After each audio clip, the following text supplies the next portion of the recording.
Good morning, students. Today we are going to study our first lesson. The book name of the lesson is The Summer of the Beautiful White Horse. So this story is about, it is a sarcastic point of view in which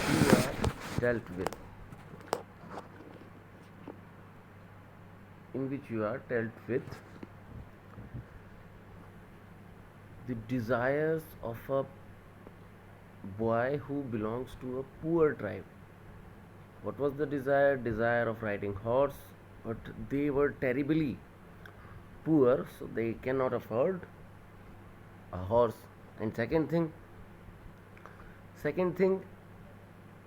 the tribe to which they were belonged were famous for their honesty.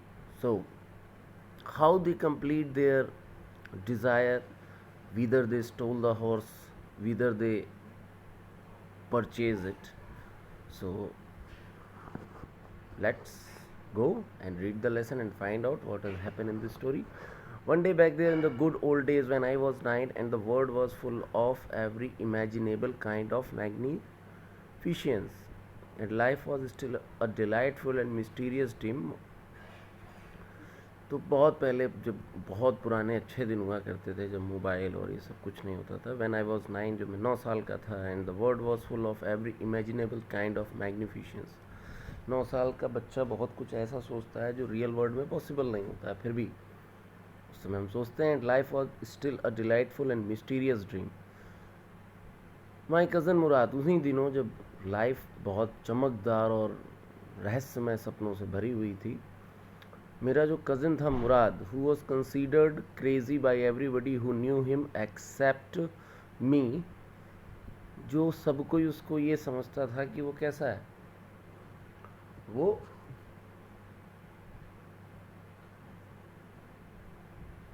Crazy है. We knew him except me, who knew him, जो उसे जानता था, मेरे अलावा वो सबके लिए क्रेजी था. केम टू माई हाउस, वो मेरे घर आया एट 4 in the morning, सुबह के 4 बजे. Woke me at tapping on the window of my room, मेरी खिड़की को खटखटा के मुझे जगाया और उसने कहा, Aram, he said. I jumped out of bed and looked out of the window. कूदा या उछल के उठा और खिड़की के बाहर देखा. आई could not believe what I saw, मैंने देखा जो उस पर विश्वास नहीं हुआ. इट वॉज मॉर्निंग ईयर, अभी सुबह का उजेला नहीं फैला था, but it was summer, and with daybreak not many minutes around the corner of the world, it was light enough for me to know I was not dreaming. सुबह का उजेला तो नहीं फैला था, बट ये गर्मी की सुबह थी, एंड विद डे ब्रेक, और सुबह होने में कुछ ज़्यादा मिनट्स नहीं बाकी थे.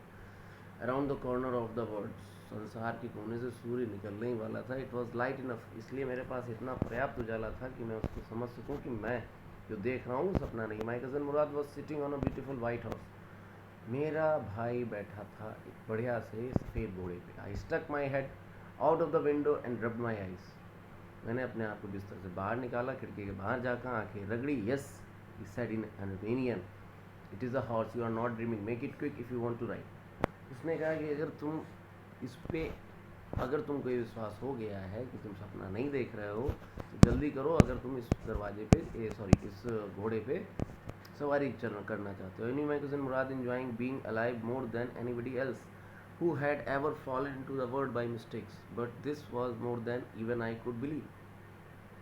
अब इसमें एक टर्म है, देखिए,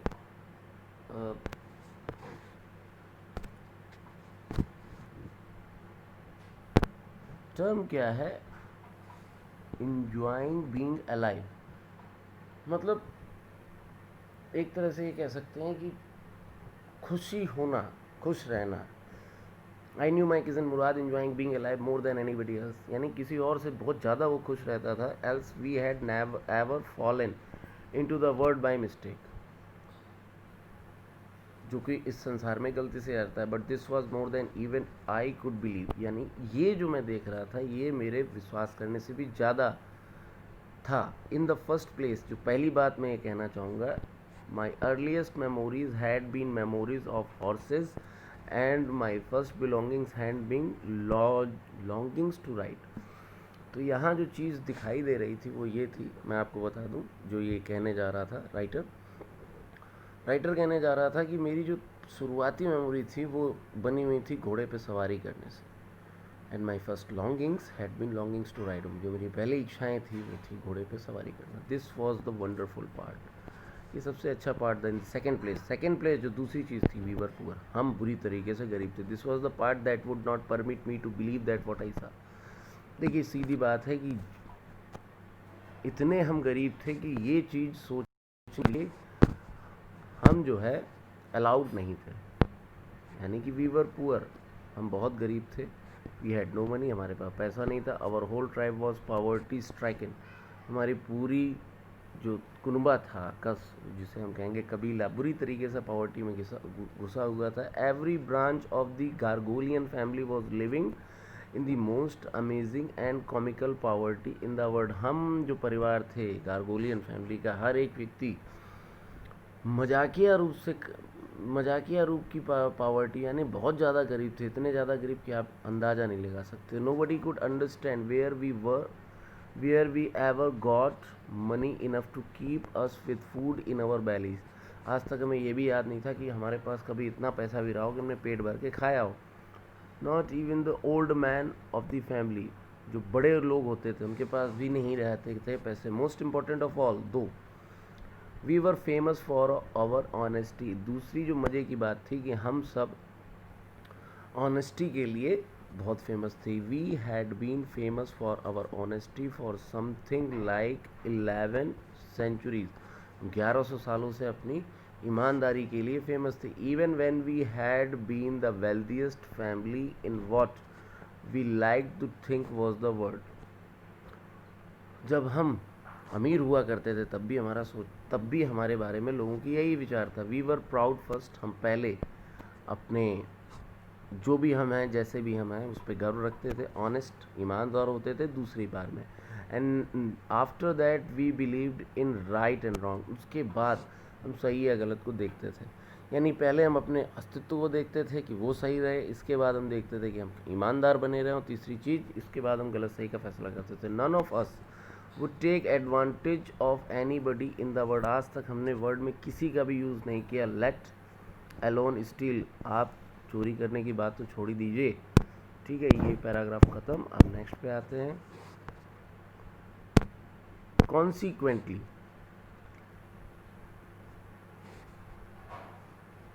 थोड़ा सा ऊपर हो गया।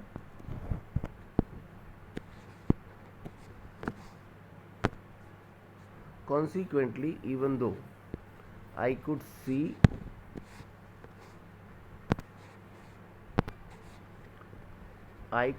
the horse, मैं तो देख रहा था हॉर्स को, so magnificent, बुरी तरीके पर उसकी तरफ आकर्षित होगी। Even though I could smell it, यहाँ तक कि घोड़े की खुशबू भी मैं सूंघ पा रहा था। So lovely, बहुत प्यारी थी। Even though I could hear it breathing, मैं उसको सुन पा रहा था, उसको सांस लेते हुए। So exciting, बहुत एक्साइटिंग था, उत्तेजित करने वाला था। I could not believe the horse had anything to do with my cousin Mourad or with me or with any other of the other members of our family. एक चीज़ जो मैं आपको क्लियर कर दूं कि मुझे ये पता था कि ये घोड़ा ना मुराद का है, ना मेरा है, ना ही मेरे किसी फैमिली मेम्बर से रिलेटेड है। स्लीप और awake, because I knew my cousin Murad could not have bought the horse, and if he could not have bought it must have stolen it. उसने कहा कि चूंकि मेरे भाई से ये रिलेटेड है नहीं, कुड हैव स्टोलन इट। तो अब मुझे ये क्लियर हो गया था कि ये ना तो कि हमारे फैमिली में से किसी का है, और इसको पक्का जब मेरे भाई का नहीं है तो ये चोरी किया गया है। No member of the Garoghlanian family could be a thief. Garoghlanian family का कोई भी मेंबर चोर तो हो ही नहीं सकता था। I started first at my cousin and then at the horse. मैंने देखना स्टेयर्ड, घूरना शुरू किया, पहले तो अपने भाई की तरफ फिर घोड़े की तरफ। There was a pious stillness and humour in each of them which on the one hand delighted me and on the other hand frightened me. अब यहाँ दो चीज़ हुई थी। मैं एक एक करके पहले घोड़े को देख रहा था, फिर मुराद को देख रहा था, और दोनों की आंखों में ही मुझे अजीब सी शरारत महसूस हो रही थी, जो एक तरफ मुझे आकर्षित भी कर रही थी, दूसरी तरफ मुझे डरा भी रही थी। Mourad, I said, where did you steal this horse? मैंने मुराद से पूछा, भैया कहाँ से चुराया तुमने ये? मुराद ने कहा, पागल हो? Leap out the window, he said, if you want to ride. बाहर आ जाओ अगर इस पे तुम सवारी करना चाहते। It was true, he had stolen the horse. अब ये बात पक्का हो चुकी थी कि ये चुराया गया है। There was no question about it, कोई प्रश्न का सवाल ही नहीं होता था। He had come to invite me to ride or not as I choose, बस वो मुझे इन्वाइट करने आया था कि क्या मैं इस पर सवारी करूँगा या नहीं। Well it seemed to me stealing a horse for a ride was not the same thing as stealing something else. अब अचानक मुझे रियलाइज़ हुआ कि भाई हमने पैसे तो चोरी नहीं किए थे, हमने घोड़ा चुराया था, वो भी केवल चलाने के लिए। For all I knew maybe it was not stealing at all, शायद ये चोरी नहीं होगा। If you are crazy about, अगर आप क्रेजी हो, पागल हो, अबाउट द हॉर्सेस, घोड़ों के पीछे, the way my cousin Murad and I was not, it was not stealing, अगर आप मेरे भाई या मेरे तरह सोचो तो ये चोरी नहीं थी। It would become stealing until we offer to sell the house, ये तब तक चोरी नहीं थी जब तक हम घोड़ा बेच न दें। Which of course I knew we would never do, जब तक कि मुझे जहाँ तक विश्वास था हम ऐसा कभी नहीं करते। Let me put on some clothes, मुझे कुछ कपड़े पहनने दो। अब बात ख़त्म हुई, आगे बात चली। मैंने कहा कि मुझे कुछ कपड़े पहनने दो। ऑल राइट, उसने कहा ठीक है जल्दी पहनो, but hurry. I leaped into my clothes, मैंने कपड़े पहने नहीं, बस उसमें घुस गया। I jump down on the yard from the window, मैंने यार्ड से छलांग लगाई, विंडो तक आया। And leaped up onto the horse behind my cousin Mourad, घोड़े पे अपने भाई के पीछे बैठ गया। That year we lived at the edge of town, उस साल हम बिल्कुल किनारे पे रह रहे थे। The walnut Avenue behind our horse was the country, country means होता है वैसे गांव, तो behind our house was the country.